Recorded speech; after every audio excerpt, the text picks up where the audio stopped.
I have a great pleasure to welcome everyone on this second meeting from the series Potential Histories of East-Central Europe, which is carried out within the framework of the POB Heritage Excellence Initiative at the Faculty of Polish Studies of the Jagiellonian University. My name is Maria Kobielska, and I have a great pleasure to have here Dr. Ljiljana Radonić from Vienna, who will deliver a lecture concerning her research on memorial museums in Croatia and Bosnia. Let me say a few words about our project and introduce our guest for the start.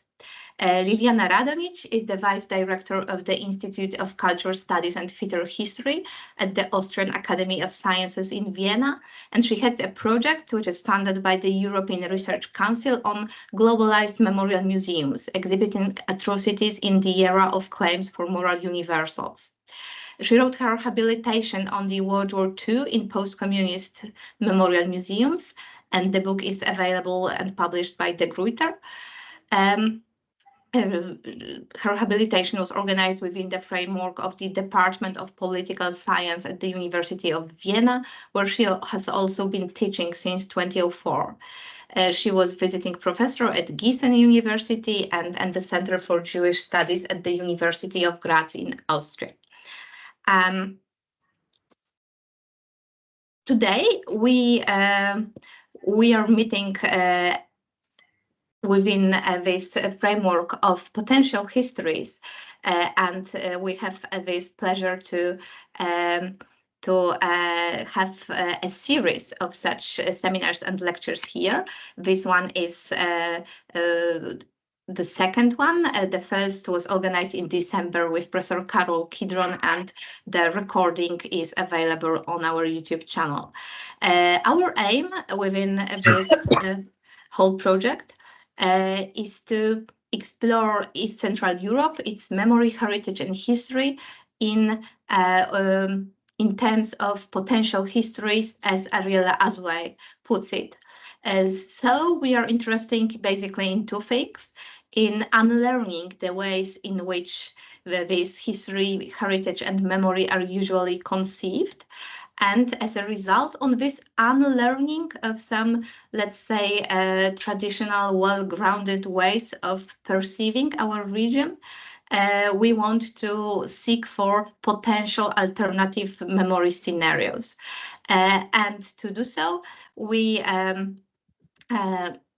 invited our distinguished guests who are experts on many fields of history, memory studies, and many more.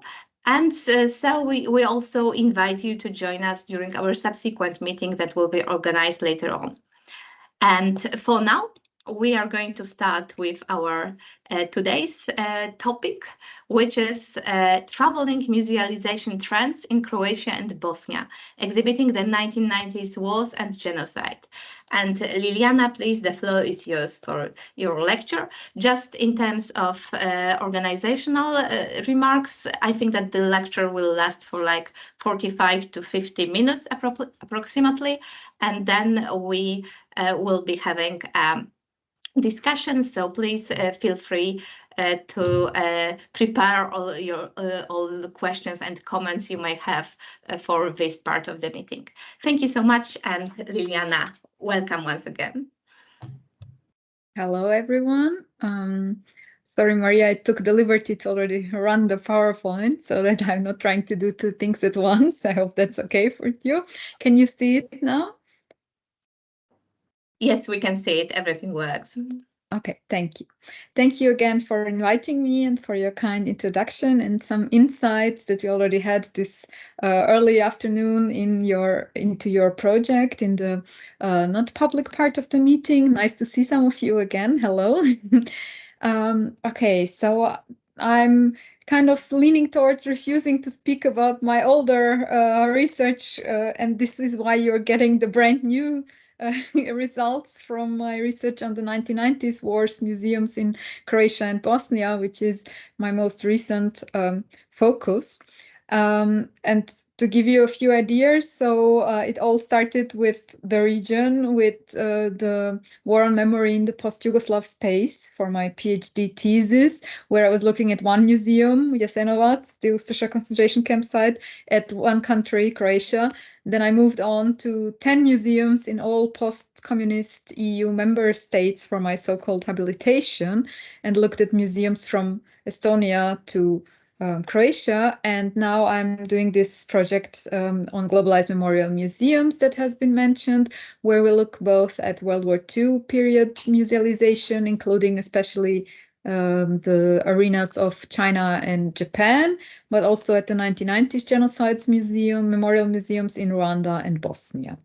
Okay, so before I jump into the musealization of the 1990s wars, I felt like there is a bit of context necessary, like to explain in which museum landscape these newer memorial museums dealing with the most recent past came to be contextualized in.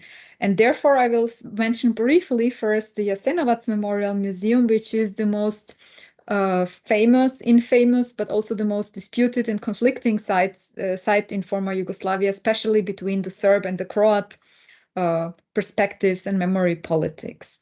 So what is important to know for the whole context of former Yugoslavia is that during the World War II, there was a civil war raging between the Croatian Ustasha fascists, the Serb Chetniks, monarchists back then, and the Tito partisans. So this is the most difficult memory to confront in the post-Yugoslav context, that there has been this civil war that was then, in a way, reactivated with similar enemy images during the wars of the 90s. Jasenovac is located 100 kilometers southeast from the capital of Croatia, of Zagreb, and has been an Ustasha concentration camp from 41 to 45. Now, what was interesting here for me, or what actually started all my comparative research, is that this permanent exhibition from 2004, when Croatia was trying to join the EU, looked a lot like the Budapest Holocaust Memorial Center, this dark aesthetics, focus on individual victims. And so I wanted to compare more museums to find out why very different museums, something located at the concentration camp site and something located in the capital at the not in situ site, why those things look so similar. So Jasenovac, in a way, followed international trends by focusing on the individual victims, their names and testimonies, which was in a way also easier to make an exhibition about than to focus on the Ustasha perpetrators, because Croatia has this difficult history of being a Nazi collaborative regime that ran death camps on their own, which is only the other case in the case of Romania and Transnistrian camps. So to deal with Croatian perpetrators is rather difficult in the Croatian context. In all the former Yugoslav context, to deal with the perpetrators of one's own side, as I'm sure you're familiar from your own contexts, is always the most tricky issue. So there are basically in Jasenovac only two images that show perpetrators which are permanently displayed images, and one of them here shows the Ustasha leader Pavelić in a rather subordinate position to Hitler, and places the whole persecution of Serbs, Jews, and Roma of the Ustasha regime in the context of Hitler's policies. The perpetrators can be found only on the computer working spaces, where you need to click on the respective icon to read about the biographies of the Ustasha. And the murder weapons, which are very specific to Jasenovac, because this was a kind of manufacture of death, where those instruments that you see on the picture were used, like very brute, simple and murderous, but simple murderous, the instruments were used for killing. These objects were added only after severe criticism of the initial concept. So it was a kind of my starting point for today, that making an exhibition in 2004 when you're trying to join the European Union that picks up on this international trend of focusing on the individual victims and telling the story through their eyes can have the side effect that it actually leaves out a lot of tricky questions, painful questions, but still it looks like something very internationally recognizable. So it functions as one critical journalist put it, as a dray horse towards Europe during the EU accession talks, but has a lot of things that are actually missing. And these gaps are what interest me a lot in my research. Sometimes they're not really gaps, but we speak also about, or I think it's important to speak about something like a hierarchy of visibility of things in an exhibition. What is shown in a way that it hits you immediately when you enter the room, and what is shown on the computer space on page 500 if you click on this explicit text, and only then you get this information. So this is the background question that will play a role in all the following analysis when I come to the 1990s museums.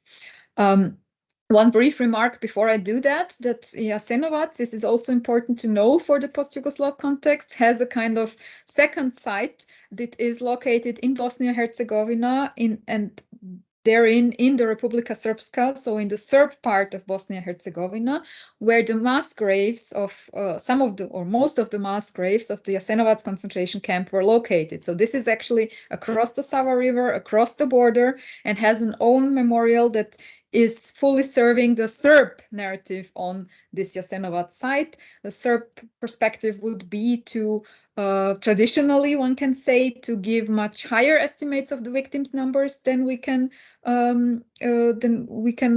say are accounted for today. So you see here the number of the 700,000 alleged victims of Jasenovac, which was the old number from the Yugoslav times, and the Serbs picked up on that, suggesting that 500,000 Serbs were killed there altogether. Today, serious comparative research, also in collaboration between Serb colleagues and Croatian colleagues, would speak about, in fact, around 100,000 and maybe a little bit more victims. So these are the established numbers. Everything else, put the numbers much higher or much lower, is politicization. But these numbers are used for the political context of politicians from the Republika Srpska who will stand in front of exactly these boards and say something about their current politics in the Republika Srpska and have these big numbers of victims as justification for their current agenda. This is a usual setting for some media broadcasts, for example. This is the setting of when it comes to World War II sites. There are no significant other museums in Croatia, at least, that would tell the story of World War II. There is a tiny museum next to Rijeka that deals with the burned village that was burned by the Nazis and their collaborators because they were allegedly partisan. But usually there is no national history museum in Croatia or something, contemporary history museum that would tell the story. In Sarajevo, there is something like a Jewish museum where you can find a little bit information about the World War II and the Holocaust, but a lot, as I will show in the following, is overwritten by the memories of the wars of the 90s, and the World War II memory feeds the emotions of discussing the 90s, but does not have such a prominent place in when it comes to memorial sites dealing with atrocity sites. Okay, so this is for the setting before we now jump to the 1990s war. So obviously we had the socialist state of Yugoslavia in between 45 and 1989-90. And then during the dissolution process of Yugoslavia, we had the wars in which the Serbs were the main criminal perpetrators, but by far not the only ones. So this is the dynamics where we are at, that the Serbs in Bosnia and beyond committed by far the worst and the most numerous crimes, but others, the armed Croats and armed Bosniaks, were also parties in this war. And this is the constellation that is difficult to tackle, obviously, as the examples of the museums will very clearly show. Okay, so coming from my larger context of the project on globalized memorial museums, I'm particularly also interested in how these museums refer to the idea of us, the majority population of the Bosniaks or the Croats or even the Serbs as the new Jews of today and portray them, the other post-Yugoslav parties, as the new Nazis. This has actually played around in all the directions. The one that I quote, that I like to quote most is when the Croatian Prime Minister Ivo Sanader went to the Israeli Holocaust Memorial in Yad Vashem in 2005, so shortly after the Jasenovac exhibition opened, and said that actually Yad Vashem can inspire us that we should also have a museum of the Homeland War. This was his main message from the visit of Yad Vashem, not to discuss the Ustaša perpetrators more critically or anything, but to feel inspired by Yad Vashem's exhibition to do something about us as victims in the wars of the 90s. Because, as he put it, no one knows better than the Croats what it means to be a victim of Nazism and fascism, something like that, implying that the Serbs were the new Nazis in the wars of the 90s. Okay, so everyone in each way around would depict the others with the words from World War II. So Croats and Bosniaks would call Serbs regarding the 1990s wars often as Chetnik, so referring to the name from the World War II of the Serb monarchist. The Serbs would depict the Croats as Ustaše in the 1990s, like they introduced some kind of neo-Ustaša regime in 1990 in Croatia. And both sides would always be depicted by the others in this way, but find it completely ridiculous. So one would depict the others as Chetnik, but find it totally ridiculous to be depicted as Ustaša oneself. So the reflection only goes when there is projection on me, but not critical reflection on my own projections. This is just as a basic entry. It will get hopefully very clear how this plays out in the museum context. Okay, so let's turn first to Croatia. I would suggest, so I planned to speak first about the Croatian museums and to then move on to the Bosnian cases, and to try to not present them as the Croatian museum landscape, but to already introduce some kind of categorization within the respective country, so that I don't end up arguing that Croatian museums are like this and Bosnian museums are like that, but to try to differentiate within the respective country's museum context.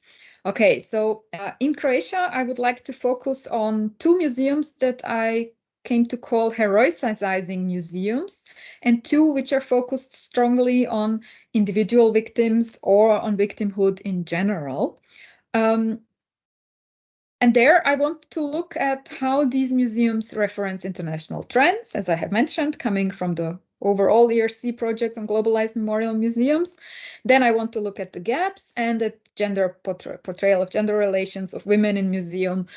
These would be my three guiding research questions that I will first look at when it comes to Croatia. Okay, so the first museum I want to introduce to you is located in Karlovac, which is half an hour drive south of Zagreb towards the Croatian coast. Located here on the map. So everyone who comes to the coast would usually pass through this town, or not everyone, but most people who were heading to the long Dalmatian coast. It looks like this. It is the only ruin standing from the front line of the 1991 war. That hasn't been destroyed completely, and it was during the war this building used as a kind of relaxation site off front for the Croatian soldiers. So it is in Karlovac on the Croatian side of the front. The Serb side of the front was very nearby, but soldiers would, after fighting, come to, I don't know, play cards and sleep in this building because it was a standing structure that gave them as a little bit of protection. And this has now been enveloped by this glass thingy structure around it, which is a phenomenon we see in some of the memorial sites. I think in Westerbork they are doing something similar. So this is why it is located there, and the weaponry and all the objects that were initially planned for this museum go back to the initiative of one former soldier who started collecting this and then fought for this museum to be opened. The main exhibition room looks like this. You have on the left-hand side, which is the blue thing should be the river, that is the front line. The left-hand side is the Croat side, and the right-hand side is the Serb one. You don't see the Cyrillic script on the right hand, but that would make it obvious. So it's a kind of staging of the front line. The blue rivers are the rivers of Karlovac. And so everything is set in this main installation.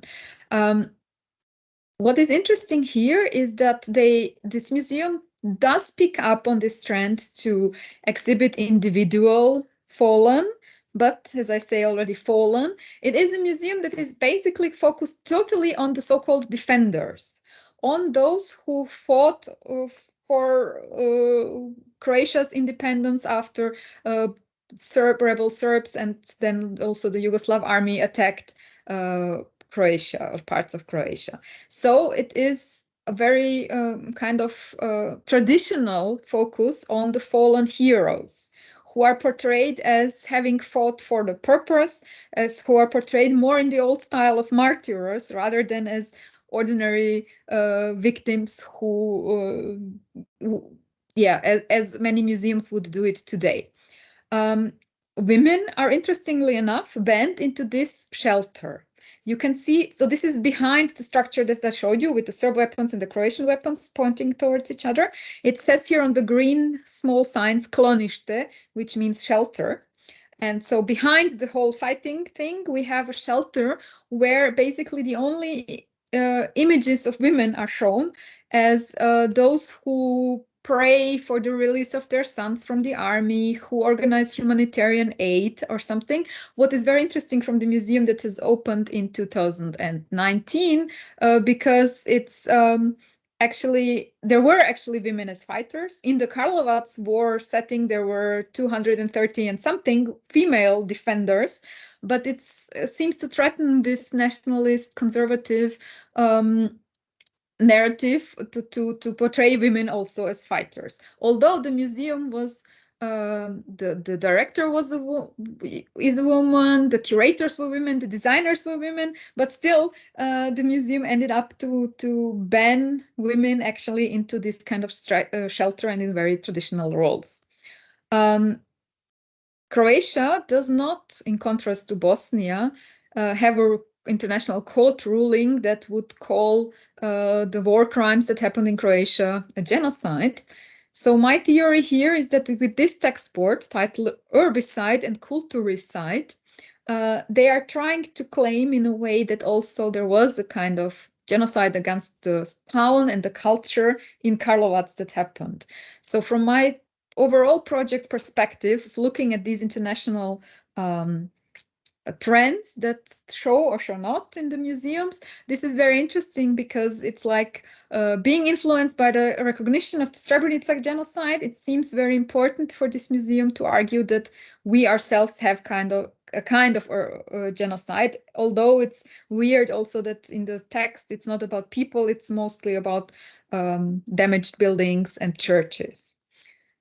Okay, so this is a very brief introduction of Karlovac, but now to a very similar case in Vukovar, and then I will try to make some statements about those two because they work in very similar ways in some regards.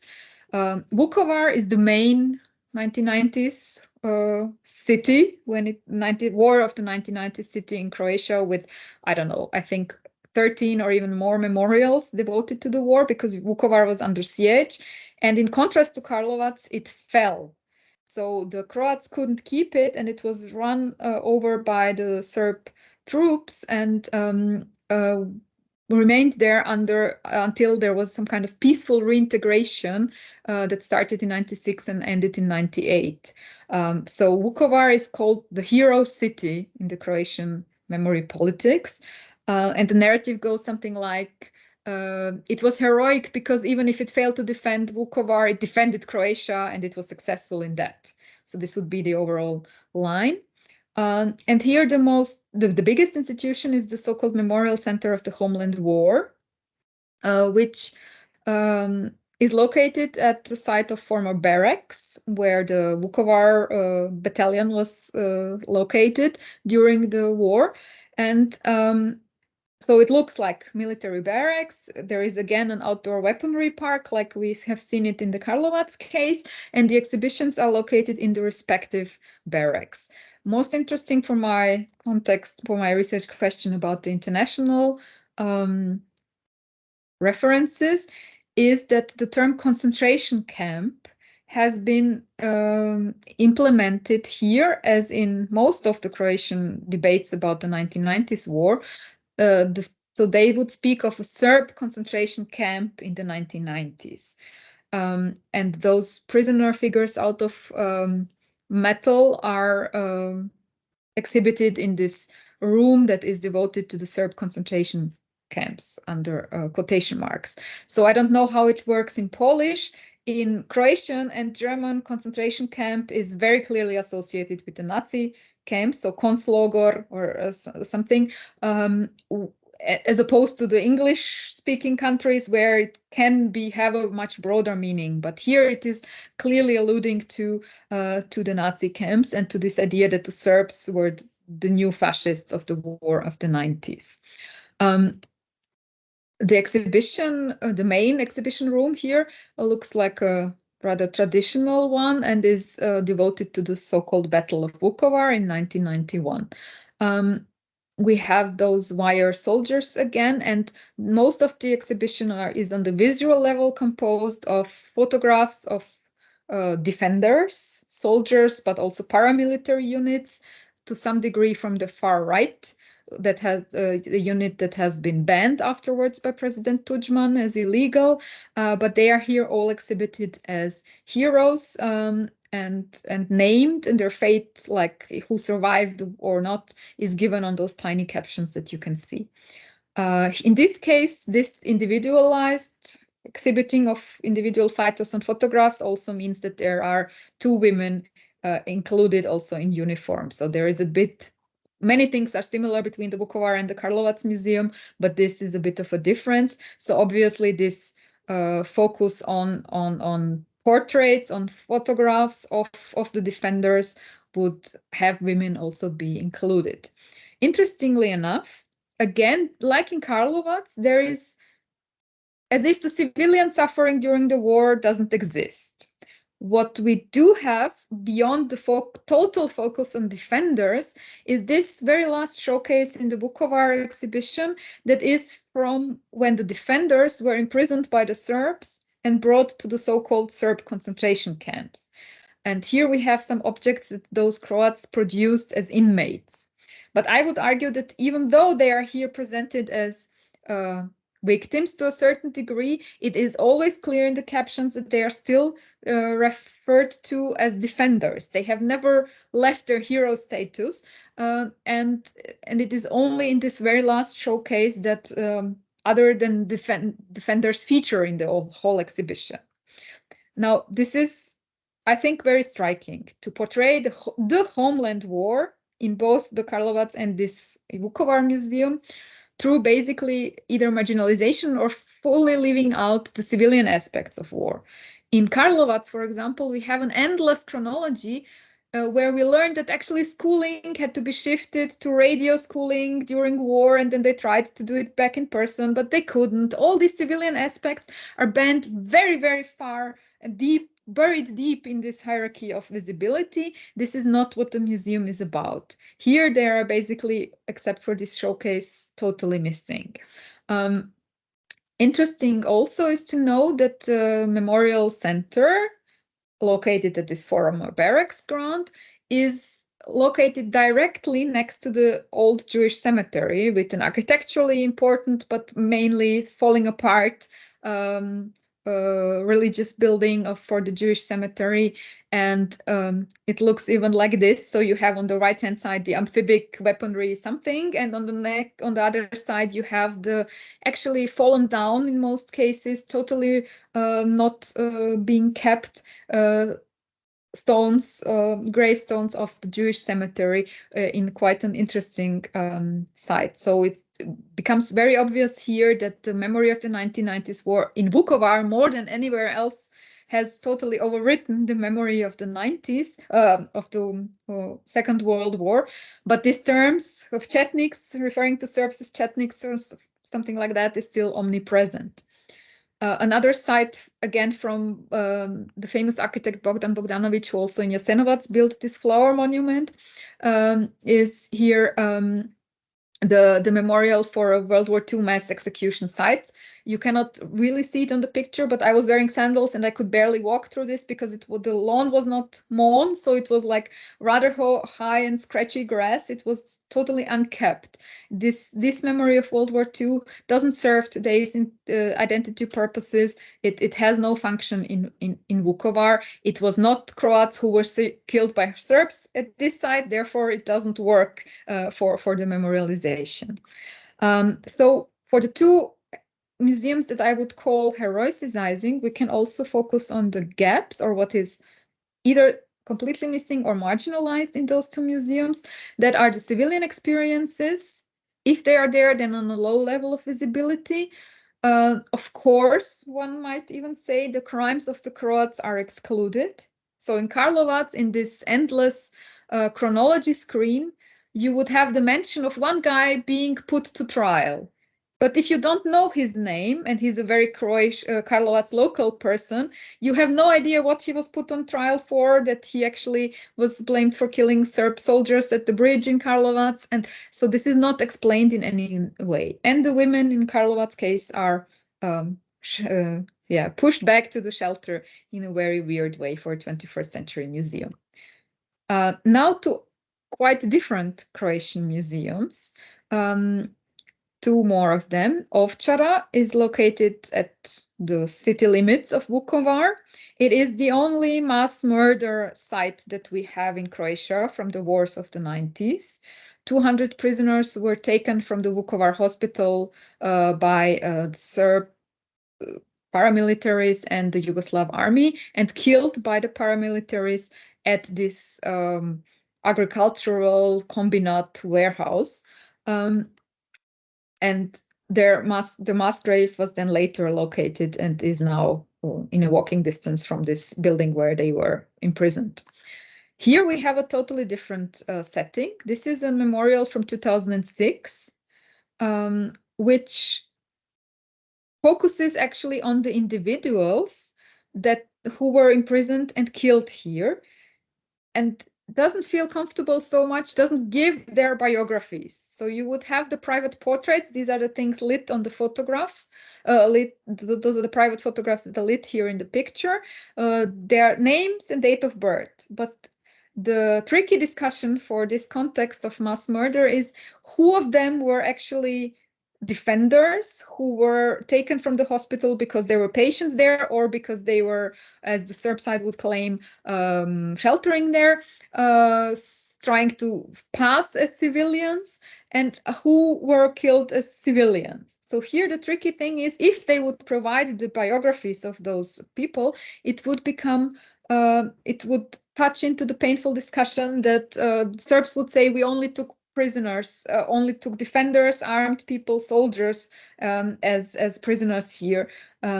So this is a tricky relation. In the middle, there are the names of those 200 killed that in kind of vortex spiral down. So again, the focus on the names. This is how the portraits look like. This is the vortex. And below we have some objects that were either found at the exhumation, during the exhumation of the mass grave, or donated by the families, but they are all mixed together. It doesn't specify which object is which, but this clearly again alludes to those international trends to focus on the individual victims and on below ground level, like we know it from, let's say, Holocaust museums exhibiting the objects connected to this atrocity site.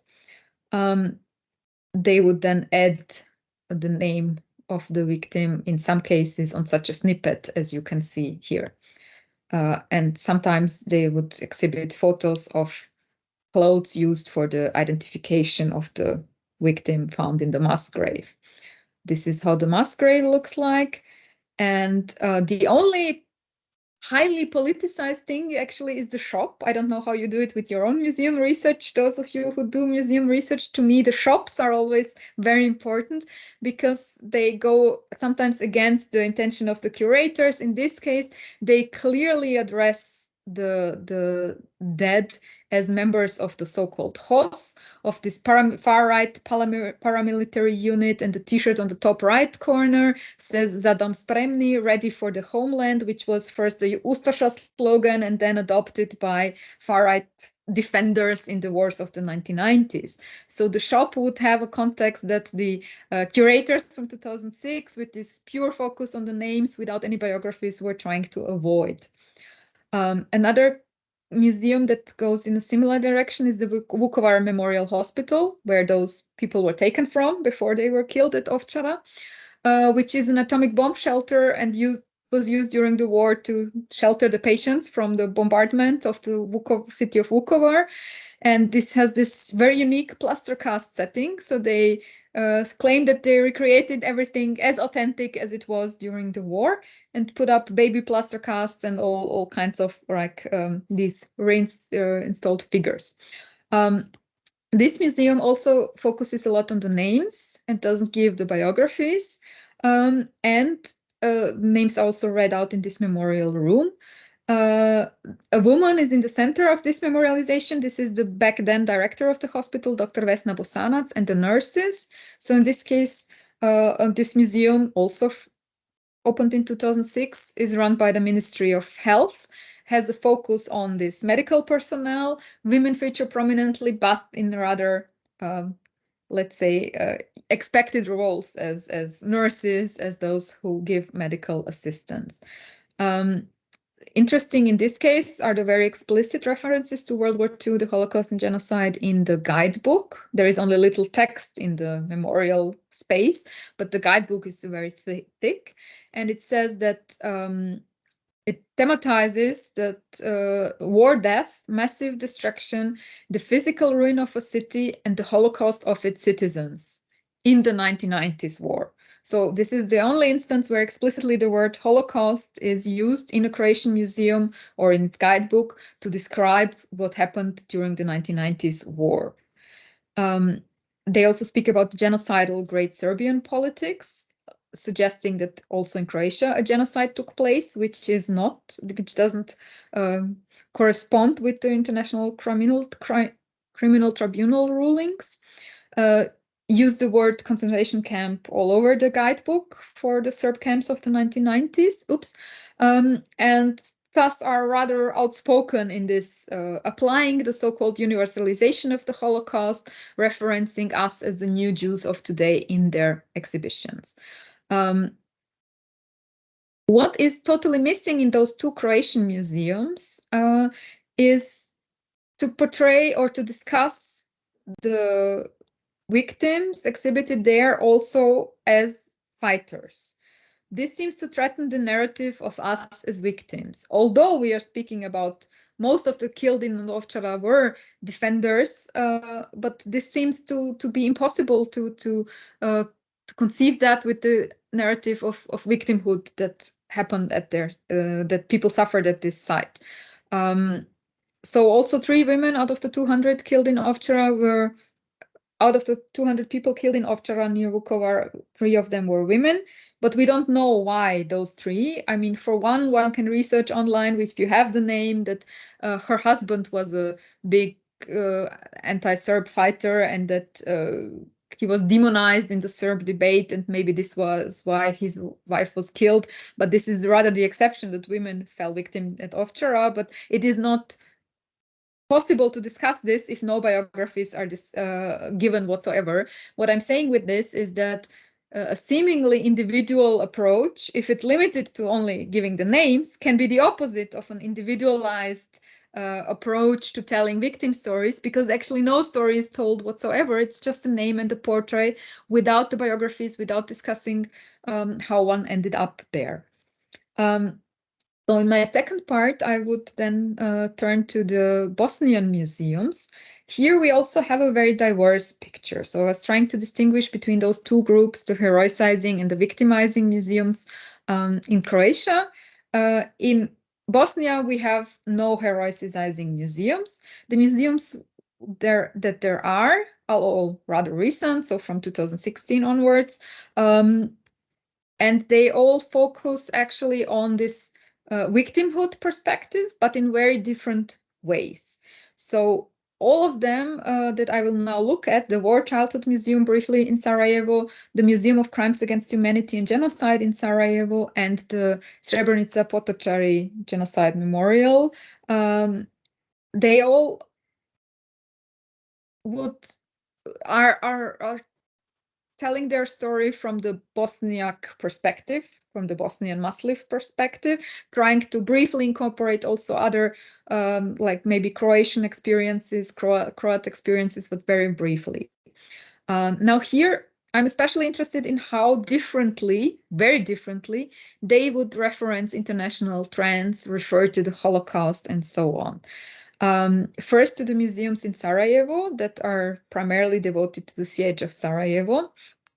The Museum of Crimes Against Humanity and Genocide in Sarajevo works with very graphic pictures of slit pregnant women's bodies and dead baby corpses inside. So it is rather overwhelming on one hand. On the other hand, it works a lot with this individual objects, testimonies. But when I was there the first time, it has relocated since then, I couldn't even look at the individual objects because I was so shocked by the graphic images that were all over the place.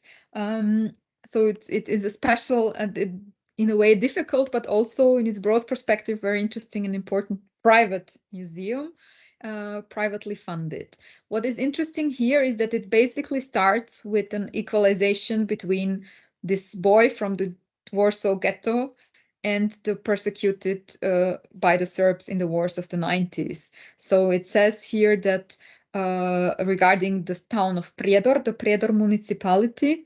This was the first time since the 1939 Nazi decree for Polish Jews to wear white armbands with the blue Star of David, that members of an ethnic or religious group were to be marked for extermination in this way. Now, what is interesting is that also they do not allude to the big Jewish community of Sarajevo, where the museum is located at, but it's the icon of our era, the Warsaw Ghetto, and the boy from there that they are parallelizing their experience with. And there are other instances in this museum, like having a Himmler quote in an alleged Serb, like an installation of a Serb torture cell, a quote by Nazi Heinrich Himmler, several instances hinting at this museum being the most clear-cut case of portraying ourselves as the new Jews and the Serbs as the new Nazis. Oops, no, that's stuck. Just a second, yes. The War Childhood Museum, it should be museum, not museums, sorry, in Sarajevo takes a completely different approach. It tells the story of one child in one installation of a specific child during the siege of Sarajevo or other war events in Bosnia, with the help of one object and the testimony that the back then child gave about this object. So like this swing or a plate or a rabbit back there. And thus it's a very individualized, very touching, very empathy-evoking museum. The only instance of alluding to Serbs as the new Nazis that we can find is when it comes to the oops, this has shifted. I'm sorry. Ignore the red circles. They are not around the words where they should be. It's the word above, logor. In a kid's testimony from Mostar, the girl uses the word logor for camp. Whereas in the English translation, you see the circle is not around the word that I wanted to highlight. It is translated as a concentration camp. Also in the letter itself, it would be the word logor that the father who wrote this uses. So there is a kind of felt need for the English translation to translate camp with concentration camp. But this is the only instance that I found in this museum where one could say that they're trying to allude to the Serbs as the new Nazis and fascists. when we move to Srebrenica, the case of Srebrenica, this museum picks a totally different approach. It was opened in multiple stages. The first thing that opened was the memorial cemetery. You might have seen those pictures from 2003. Then opposite the street, the road in the former battery factory that was then used as a UN safe area actually for the refugees at the end of in summer 95. This battery factory, one room of it was in 2007 opened as a memorial room, not with the full-fledged permanent exhibition yet. And then this memorial room showed this rather famous in the Bosnian context picture of a so-called mother of Srebrenica, who are those surviving mothers who fought for the installation also of a memorial there. And she's looking at the Anne Frank poster of Anne Frank and her sister in front of the Anne Frank house in Amsterdam. And the dates on top of the poster say how this should be understood. So it's a parallelization of what happened until 1945 with Bosnia, with the Srebrenica genocide in 95. And this exhibition was put up in 2015. So it draws a straight line from Anne Frank suffering to Srebrenica genocide. This was the early memorial room exhibit.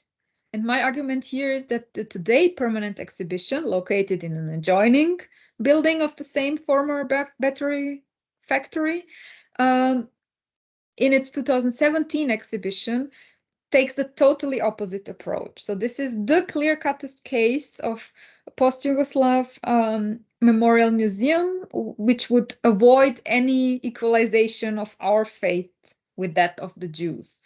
It was developed together with the Netherlands, with the Dutch Westerbork Memorial and also the Dutch NGO PAX. So it was advised by international experts and thematizes Srebrenica genocide and the failure of the international community, but does so by, so this is one of the parts of the exhibition, does so by, as I would argue, implementing international trends of musealization that work, that evoke empathy, but without any equalization of our Bosniak suffering with that of the Jews, and no allusion to the Serbs being the new Nazis. So interestingly enough, the site which was clearly ruled as a site of a genocide by the International Criminal Tribunal is the one that the most clearly avoids any kind of equalization like this. What they do is, one plane that they chose for the exhibition is to have this individual story, in this case of the boy Ricky, and then later his mother trying to find him, private photographs, letters, biographies that accompany the visitors from room to room. So they clearly incorporate this international trend of focusing on the individual victims. The terminology is one that avoids terms from the Holocaust. So even when in the local language, in the Bosnian language, this is called the March of Death, the English translation does not write Death March, which would be the term that we are rather familiar with for the Nazi marches and their collaborators' marches of Jews and other prisoners west when the Third Reich was falling apart. So they would use a different translation here that doesn't have this clear association. And what this museum would do is to focus on not creating sense, not making sense out of the mass murder, but exhibiting, for example, something like the void, like the senseless gaps that were left after the genocide, not try to say that we were heroes, we fought for just cause or whatever, but to say that it was horrible, and especially because the Serbs had tried to hide the mass graves by bringing the dead to secondary, tertiary, or even quaternary mass graves. It is an endless story people have to make the hardest decisions. When do I have enough tiny bones from my relative to decide that it's enough to bury them in the annual burying ceremony? So there is no making sense of creating meaning out of the genocide, which is something that one can say is the best practice example from musealization, international musealization trends, I guess. But then to speak about the gaps in these museums, it's what is most difficult in the Bosnian context would be to speak about the Bosniak fighters. So even in Srebrenica, there were army units of the Bosniak part of the army. There was armed soldiers, and when we go back to this March of Death, many of those who tried to break out from the Srebrenica enclave to the free Bosniak territory held by the Bosniak army, many of those men were armed, and those who were actually capable of fighting and armed managed to break through the Serb-held territory, whereas later parts of this death column didn't manage because they were not trained, not armed, not capable of fighting. But this depiction of us as fighters is very marginalized in the Srebrenica case, almost absent in the Sarajevo Museum of Genocide and Crimes Against Humanity. So again, here to thematize us as fighters or even show us in uniform would seem threatening for the victimhood narrative, as if a war crime is, in the case of Sarajevo or others, is less of a crime if the people were wearing a uniform. So the pure victim needs to be portrayed as a non-uniformed, not fighting victim to prove pure victimhood. This is one of the findings that I have found in those museums. Okay, so what is maybe important for final contextualization is that there are no Serb museums of the 1990s war in Croatia or Bosnia-Herzegovina. It is not like in Russia that the Museum of Contemporary History in Moscow would already explain why the annexation of Crimea was a totally democratic wish of the Crimean population and not a Russian aggression or something. So the Serbs wouldn't make a museum in which they would justify the war or the genocide. So Serb museums would focus on the Serb victimhood experience from World War II. This is what brings us back to the beginning, why I also said this, gave this World War II context at the beginning, because yes, the Serb argument, to very generally summarize it, would be because we suffered a genocide in World War II, and then the Croatian, when they wanted to become independent, showed strong tendencies of being neo-Ustaša. We had to prevent a second genocide. This is what justifies our fighting, but they wouldn't make a museum to thematize their role in the 1990s. There are some hints at the NATO bombardment of Belgrade. You can buy a piece of a plane at the airport, aviation museum, a piece of a plane that was shot down by the Serbs, a NATO plane during the bombardment, something like that. But there is no Serb musealized war narrative. I think this is important to know for this contextualization. Okay, so this is a final example from the Russian case, where the Crimean Spring of 2014 is already in 2017. When I visited, it was already propagandized as a democratic wish of the Crimean population. So here the aggression is already musealized in very quickly and very in an outspoken way. Let's put it like that, mildly. Okay, so let me come to a conclusion in one regard, especially, namely when it comes to these international references. We have, on the one hand, the Holocaust museums that serve as role model for exhibiting individual victims, for exhibiting the void instead of creating meaning, speaking about heroes or martyrs. So these approaches are used for evoking empathy and are strong museological tools. And they can also come in handy, as we have seen in the Jasenovac case, to argue EU readiness, gain international acceptance, and to not have to focus on the perpetrators, etc.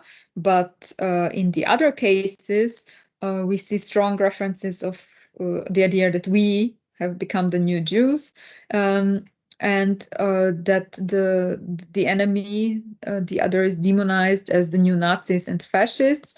Of course, this poses significant problems if one is supposed to live next to each other, even in the same state.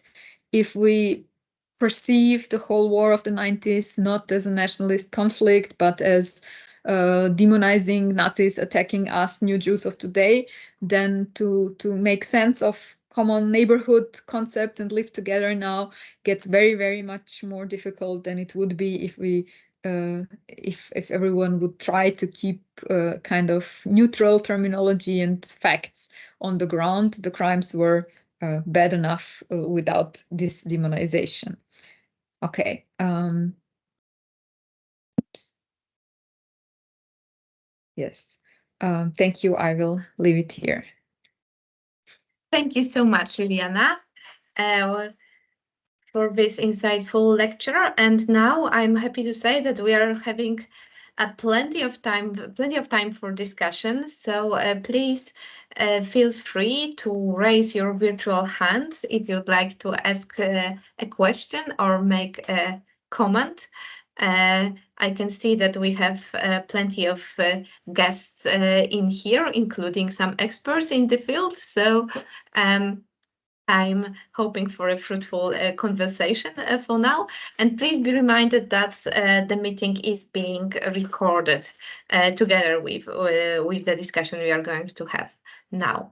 So please, everyone, the floor is yours. If you want to ask a question or comment on something that we've just heard, let me know.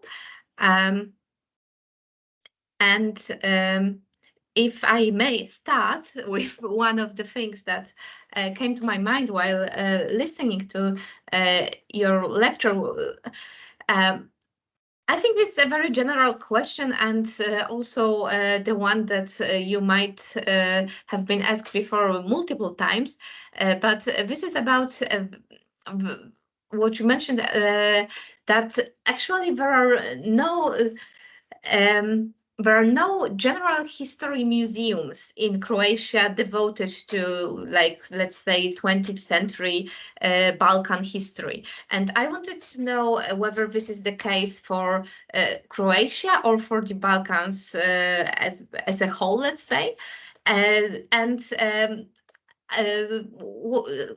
I wanted to ask you to speculate a bit for the reasons about for it, because it is, of course, given that we obviously we compare it with the situation in Central Europe and in Poland. It is striking because it seems like this part of let's say East Central Europe was somehow without this museum boom that was really dominant in the field of the museum landscape in other countries, not only Poland. Is it because of this, let's say, difficult recent history, or maybe more because of organizational or logistics reasons? What would be your answer to this question? Well, first of all, the important context is that in all the post-socialist countries in this region, we have this tradition of, in the socialist era, having museums of revolution and the workers' movement.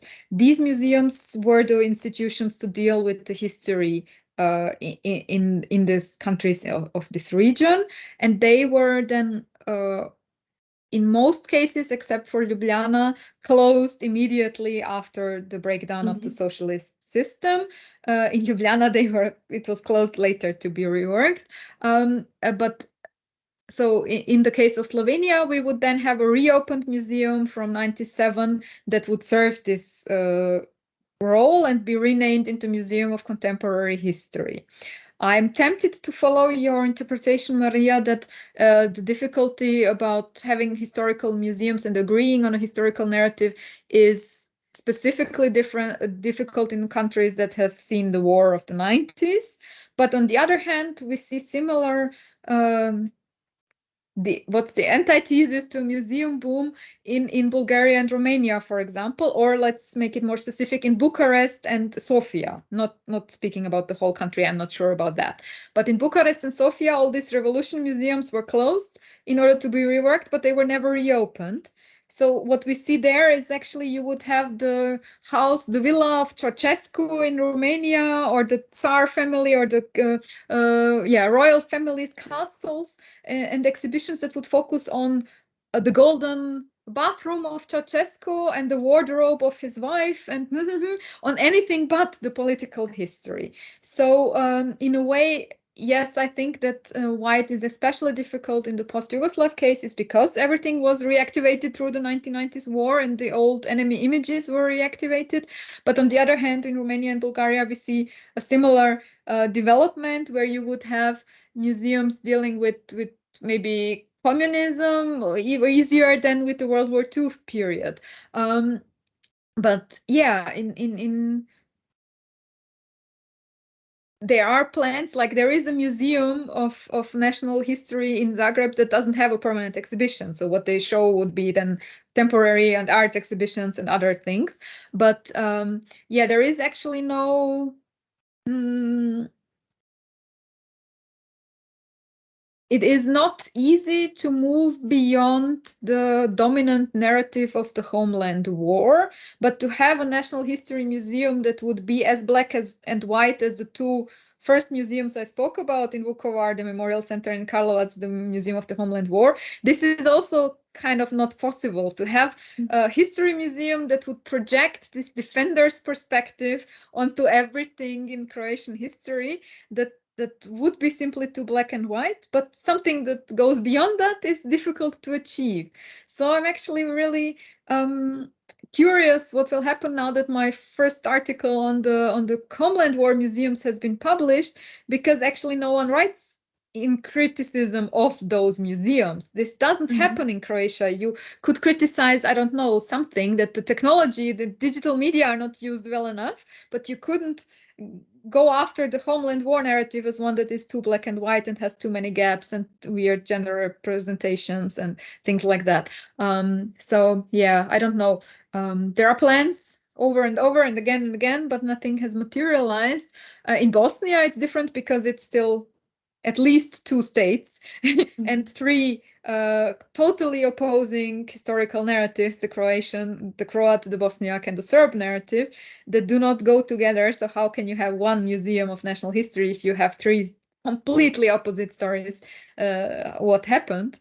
So yeah, in this case, it is rather obvious that it would be a reason for new armed conflict more than something that seems workable, doable at the moment. Yeah.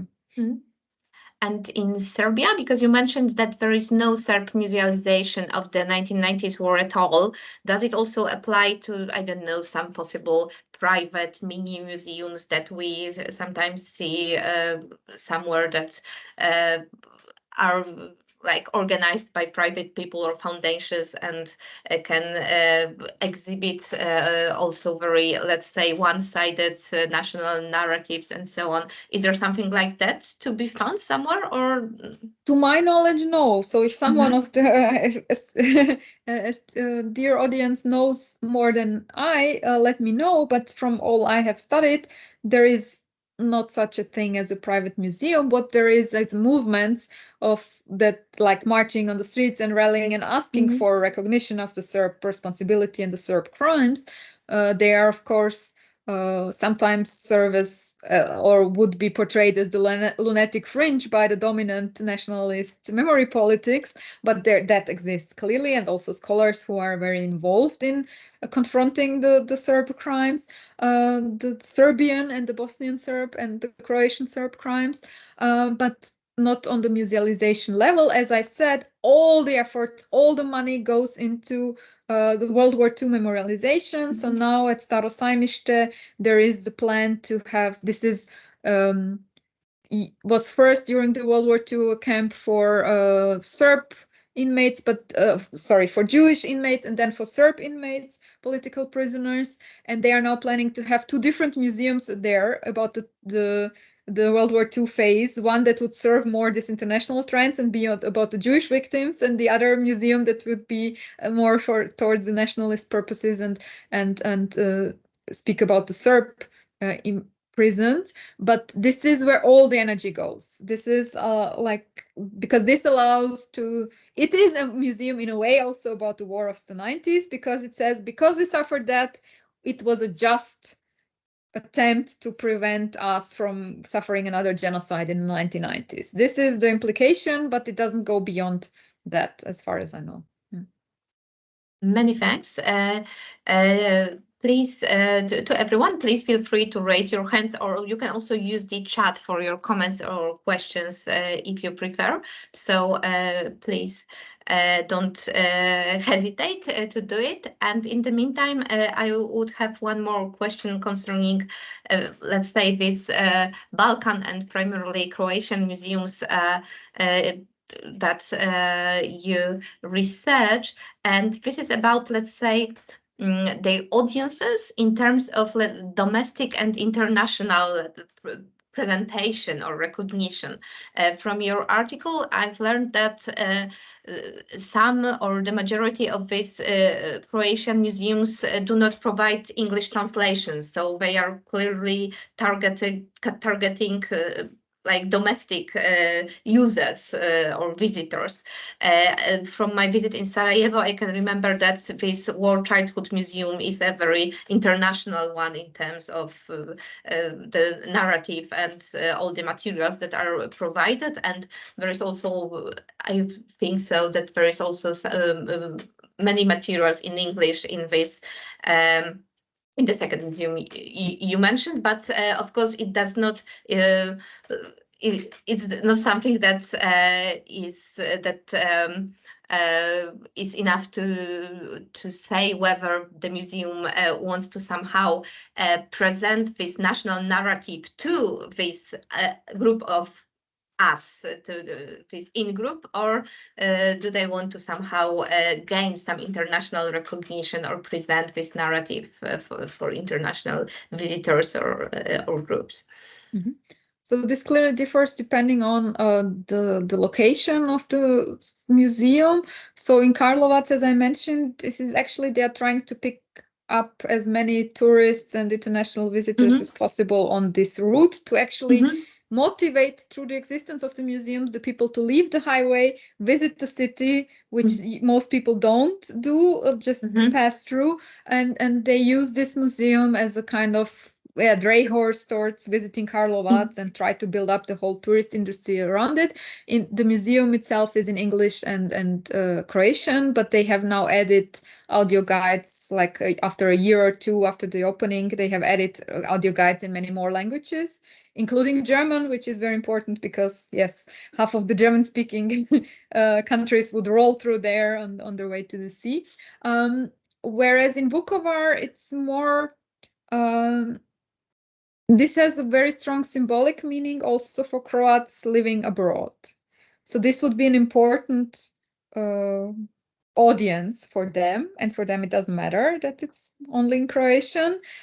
So Vukovar is a symbol in itself somehow, and some museums do have like English introductory text. In Ovčara you would have a screen where you can change the language, but at the Memorial Center, yes, this is an example of only Croatian information, and it's also a soldier guiding there, and the stuff that I heard during the guided tour is nothing that you would openly say to individual visitor, to international visitors, because it was even openly defending, not as a scripted tour, but as a rather improvised personal impression by the guide, that one of the convicted Croatian war criminals, he was actually a hero, and the court made a mistake because he was such a hero. And this is told to visiting families, including children. And so this is also not scripted to work in an international setting, I guess. But there are other institutions in Vukovar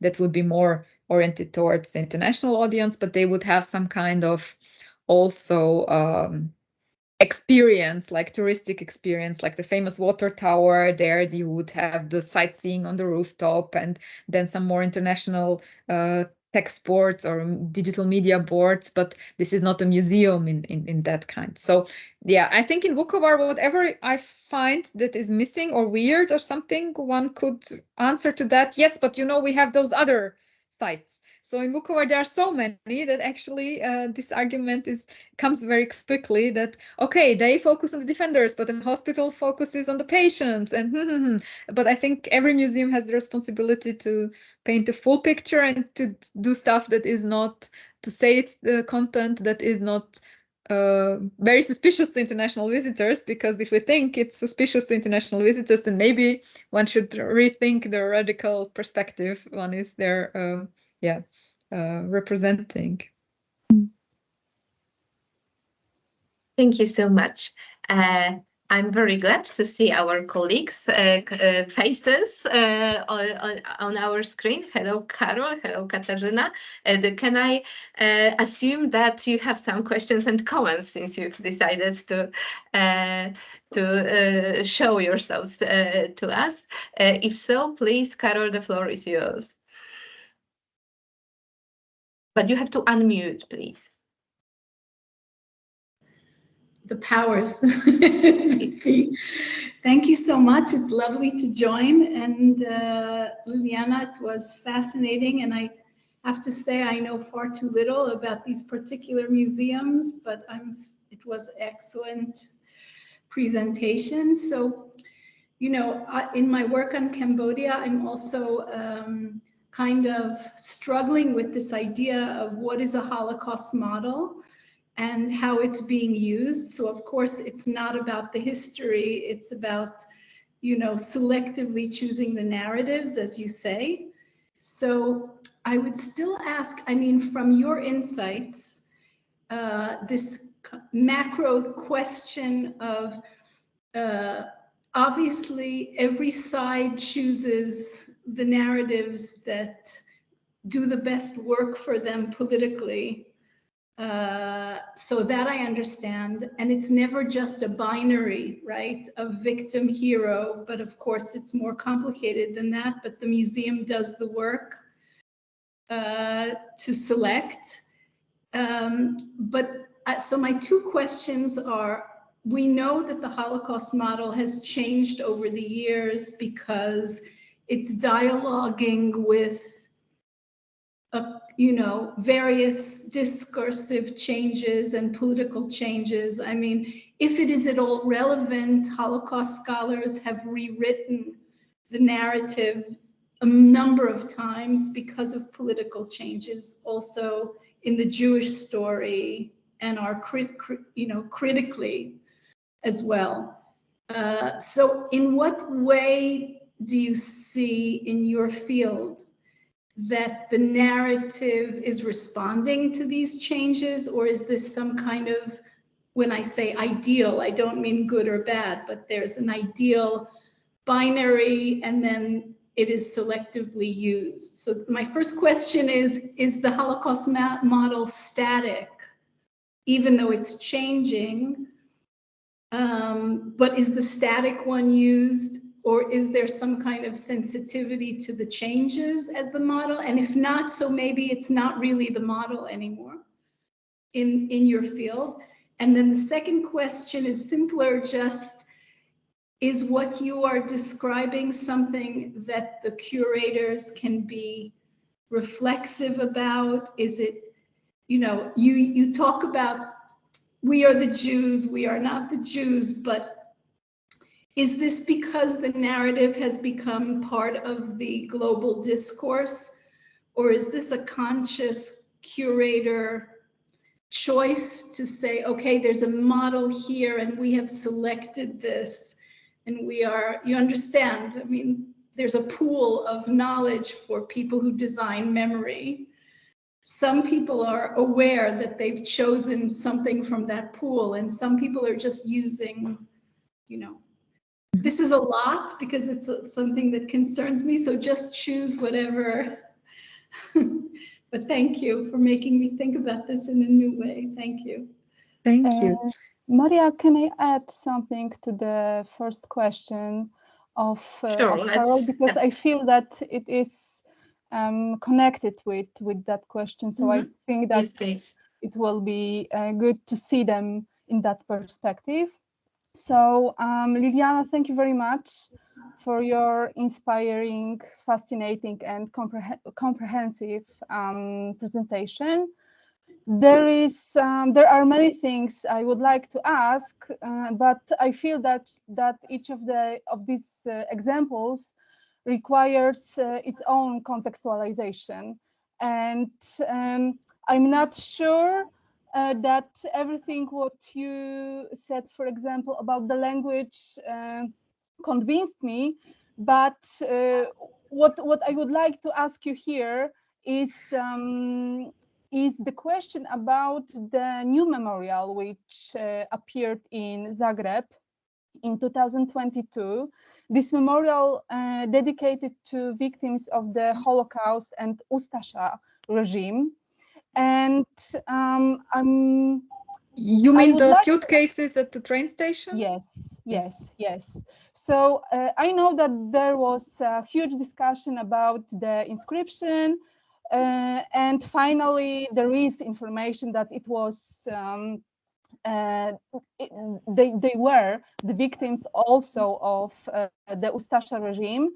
So I would like to ask you, how do you see that that memorial? From your perspective, is it just an empty gesture, or do you see that memorial, do you identify that as a sign of bigger changes in the society and as a gesture, let's say, of need to deal with difficult heritage? Thank you.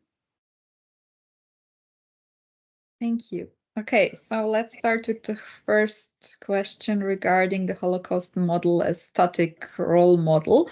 Well, I would say that in a way, the referencing the Holocaust and the Holocaust museums in those other museums is in any case only partially reflecting something that is really happening in the Holocaust museums. So my thesis would be that it is sometimes mere aesthetic resemblance, sometimes some kind of alluding to alleged role model trends, that it is a very vague reference that can pick up many things like aesthetics or approaches in text or approaches in the narrative or whatever, and can make basically almost anything out of it necessary for the national context. As you said it, there are no limits to anything goes in this way, and therefore it's not so important what is really going on as discussion in the Holocaust museums themselves or how the exhibition approaches would change, because it's a very vague role model, alleged role model. So no, I don't see that there is any transformation of how Holocaust memorial museums are used as role models. It's rather that there are so many approaches already how this can be done. In Srebrenica, for example, they have now added a new exhibition that would have shoes, but in a totally different context that we would expect them. So following this, what I have explained of referencing Holocaust musealization without equalization. It's curators who went with survivors on the path of this march that I explained through the Serb territory. And for years, they have collected objects and shoes of the people who were trying to break out of this Serb territory through the Bosniak land. And then they arranged the shoes on a glass table, and we have the shadows of the shoes on the floor. And this exhibition is called Steps of Those Who Crossed, brackets, did not cross. So they are playing with the shoes element, this strong element from Holocaust, in a way that fits their narrative. We are not equalizing, we are referencing it, we are doing something empathy evoking. So here it's like they developed actually the role model themselves on their own initiative, so to say. They picked up on it, but did something very specific and I would say very fitting to the local context with it. And so yeah, this would be a best practice example. There are many horrible ones, of course, as well, as you know probably very well from the Cambodian example. Yeah, so no, it's not transforming together with the discussions in Holocaust museums or on Holocaust memorialization. Okay, then regarding the second question, if the curators do that kind of on purpose and fully knowing what they're doing, or if they just do it because it feels right, if I may summarize your question like that. Well, it depends. In the Croatian context, I would say that it is so considered common sense, that there is no painful discussion about should we now go for it for good reasons because we choose that it's the right thing. We know about the objections, but we still decide to do that. No, there is a very strong dominant narrative, and for this narrative it is self-understanding to do so. So it is not specifically something that the curators would do. It's kind of considered common sense, and it is very difficult to speak openly and loudly against this common sense and to challenge it. So we are now, I'm also a member of the Austrian delegation of the IRA, of the International Holocaust Remembrance Alliance, and they have now issued guidelines on what to reflect upon when using this parallelizing language. I like the guidelines very much because they don't give you answers, they just ask you questions. And this is actually a good thing. So they don't say, this is bad, don't do that, but they ask, have you considered how this might impact this group and that group when they read about that? So actually it's a very useful tool, and we were actually thinking, how can we distribute it among all the museum practitioners that I know of without pointing a finger on them, but say, look, there is some new useful material, maybe you could have a look at that, without singling out one and say, because you have Holocaust as for the war of the 90s, we give you now this brochure, but do it more openly, more, yeah, yeah, with an open outcome as well. Okay, and then regarding the third question about the Holocaust Memorial in Zagreb, well, I think it shows that this so-called universalization of the Holocaust and globalization of memory can be, to a big extent, a lip service. Like, we have a symbol to show to the world, we have those suitcases. But then I think that the debates about it and the criticism that luckily came can be very productive for the society. So I think it is, it was started off as something to be able to show to the international audience and the visitors, and to say, look, we have a Holocaust memorial in Zagreb. But the discussions and the scandalizing of the initial text and the wording were very fruitful, I think. And this is the best thing about this whole Europeanization and universalization thing. Something can be done for totally the different reasons, but then it can end up in a fruitful discussion. Or, I don't know, the Holocaust Memorial Center in Budapest that I started the presentation with, it was clearly done 2 weeks before Hungary joined the EU to show, look, we have a Holocaust Memorial Museum. The permanent exhibition took 2 more years to get ready, so they opened more or less an empty museum, but then it became a super critical exhibition that works very well. So although it was planned as a symbol for the outside and as a mere lip service thing, it became the most critical exhibition about Hungarian perpetratorship, and school children visited it for years. Now the school teachers are too afraid to go there. This is the tragic of the current Fidesz situation that we have. It's too critical for students to visit. But yeah, what I'm saying is something that is meant as a mere symbol and empty something can lead to productive things. It can go totally wrong as well, I am afraid. But yeah, usually in a free society, and this is maybe an important distinction, somewhere where the memory politics debates are not tried, the government doesn't try to regulate it by memory laws, for example, or putting the truth about the history in the constitution or something, where there can be some kind of always hierarchical but still open debate. I think even a mere symbol can lead to productive scandalizing of it, and then to something better, and to adding the ustasha on the in the caption of the or an explanation text to the memorial. Yeah. Thank you so much. Katarzyna, would you like to add something? Thank you. And I'm started to think about one more question, if I may, to ask. Yeah. So, do you see the space for creating a joint project? Will be join these, let's say, 2 countries or 3 countries. I mean, project which that will commemorate, for example, Second World War or the Holocaust, like the common and joint exhibition in Auschwitz Museum. We know that this exhibition, Yugoslav exhibition, is closed for many years, and this initiative was opened again thanks to the private organization from Croatia. So, do you know anything about that project or any other project which we can see as a joint initiative from more than just one country from former Yugoslavia? Mm-hmm. Well, this would be, of course, the obvious example that comes to my mind. Also, the obvious example of a long story of how it didn't work out for now.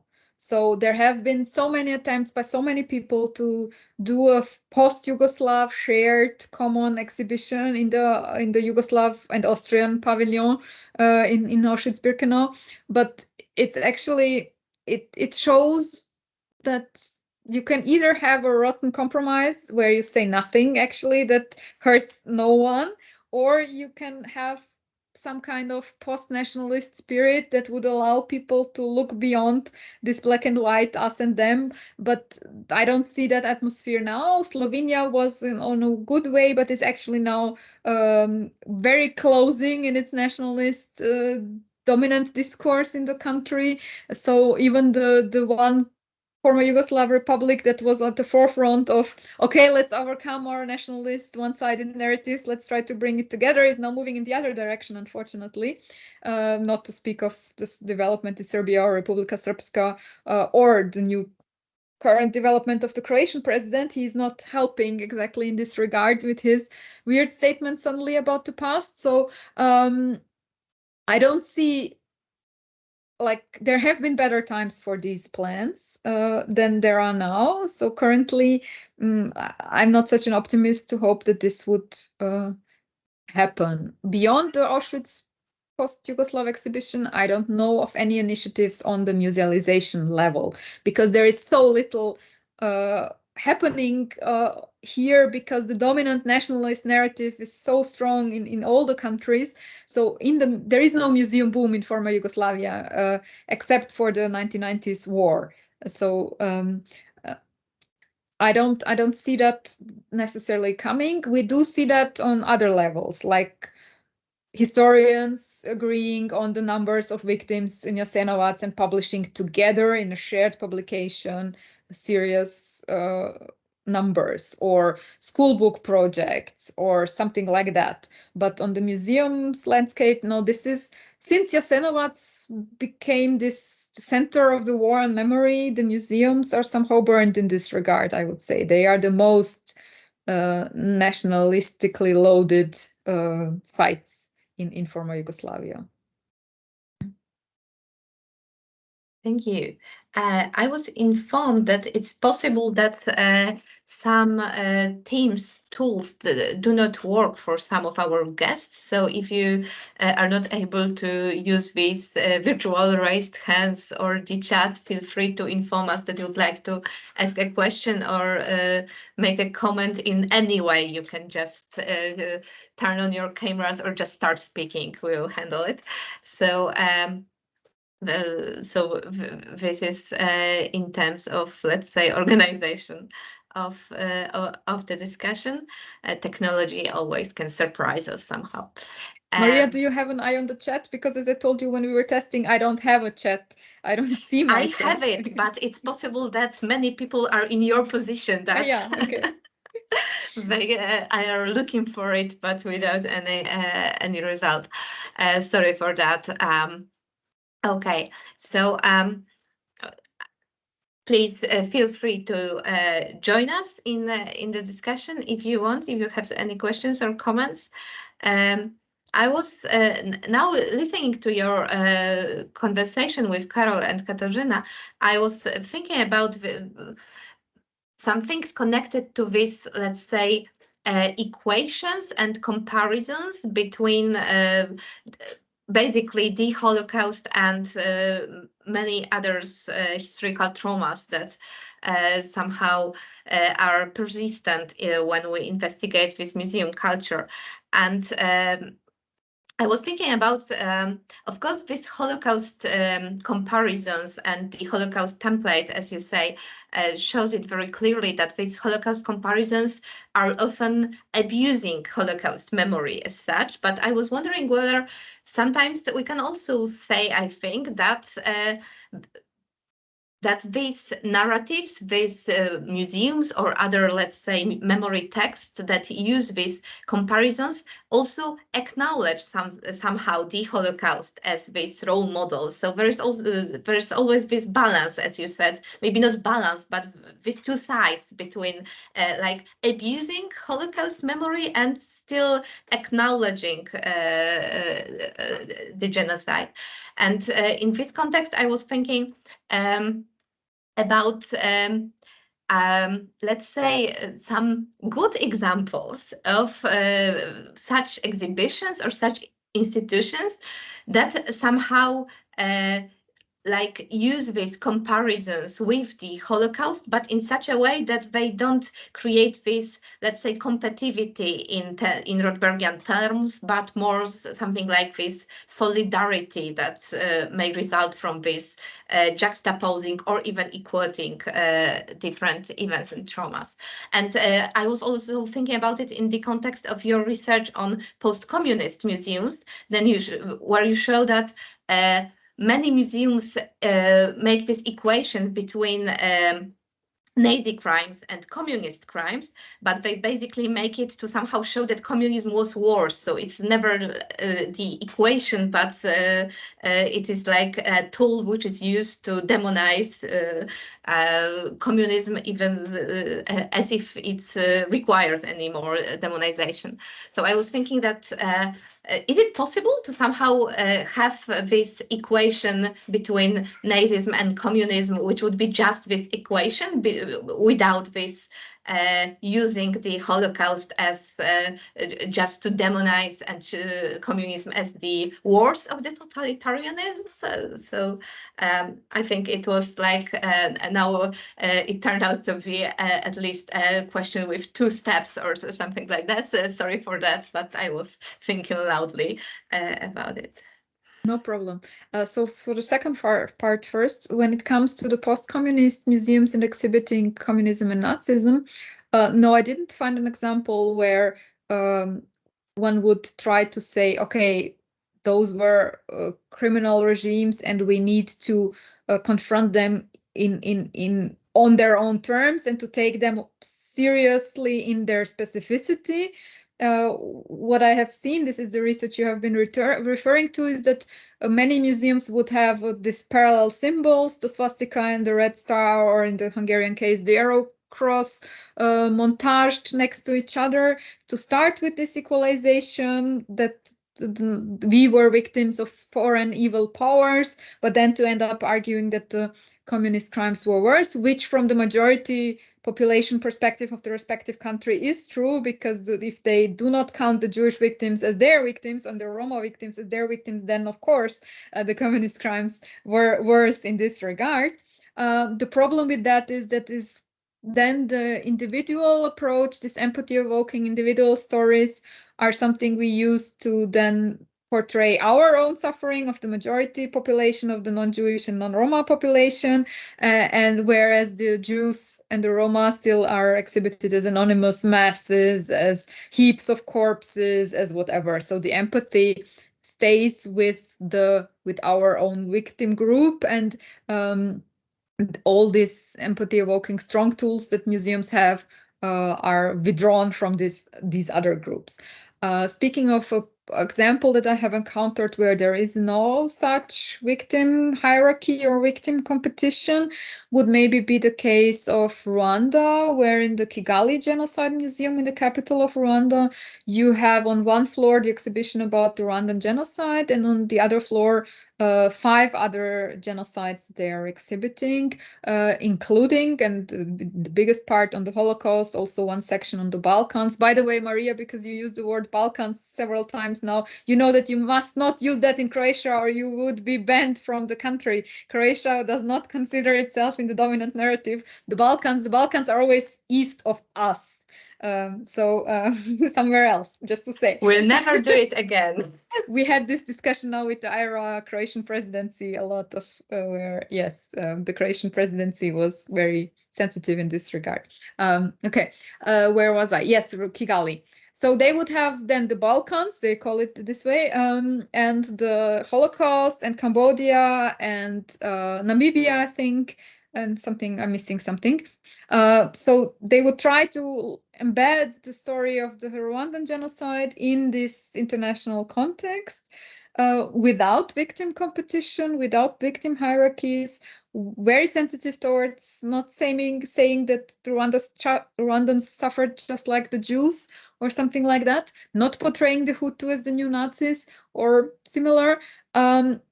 But if you look closer into how they tell the story of the Holocaust or the Balkan Wars, it seems that what they choose to exhibit is very much led by what they can use then for their national narrative story. Not in the sense of victimhood competition, but telling the story of Nazism and the Holocaust, you can choose out of a million things you can discuss, but what they choose there is then something would be not the typical things we would expect, but something that the curators found useful to pick up then again in their exhibition on the Rwandan genocide part.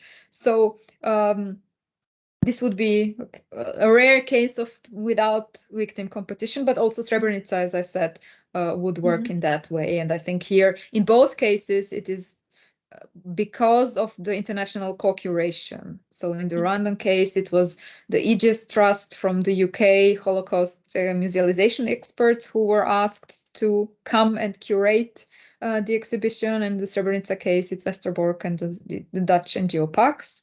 So I think that here the sensitivity towards these questions of equalization and so have led to these approaches.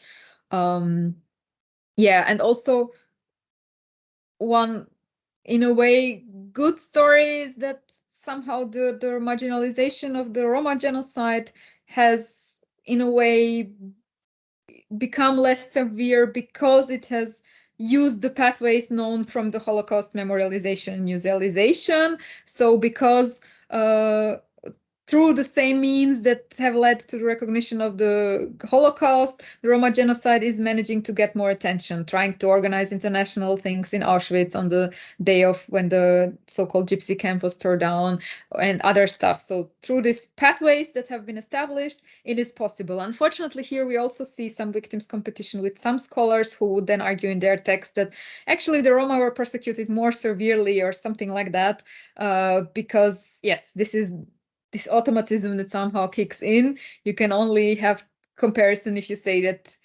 our group suffered more, which is something we should definitely go after and unlearn, to quote you. Yes. But yeah, in a way, this has worked. I'm careful to say so, but yes, has worked to some degree for the civic rights organizations of Roma to argue, look, but it has now worked for the Jewish victims to discuss whatever restitution and settlement payments and stuff like that, and to use that as a successful argument, but only to a degree. Thank you so much. I guess that we are now heading towards the end of our meeting, unfortunately, because it's nearly 2 hours now, and of course everyone might feel a bit tired, but this is the last call, let's say, and the last chance for questions or comments. If you have any, feel free to take the floor now, because we still have some, let's say, minutes left until the deadline, this final time we reserved for the meeting. So I'm don't want to limit anyone's possibility to say something, especially in terms of technology that may interfere here, but if I can't see any microphones turned on, except for yours and mine, I assume that we may conclude the meeting for now. Ljiljana, thank you so much for your inspiring lecture and for our seminar earlier today. It was very much inspiring and interesting for us in the research platform, and I think it gave us much food for thought about potential histories of East-Central Europe. Thank you everyone for attending the lecture and the meeting, for the comments and questions. And we will be informing you about our subsequent seminars and lectures within the framework of the project. Thank you so much. It was great to have you, Ljiljana, and see you next time.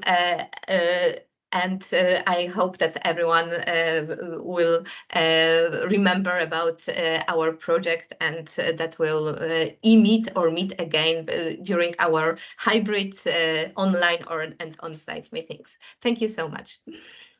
Thank you for having me. Bye. Bye. Thank you so much.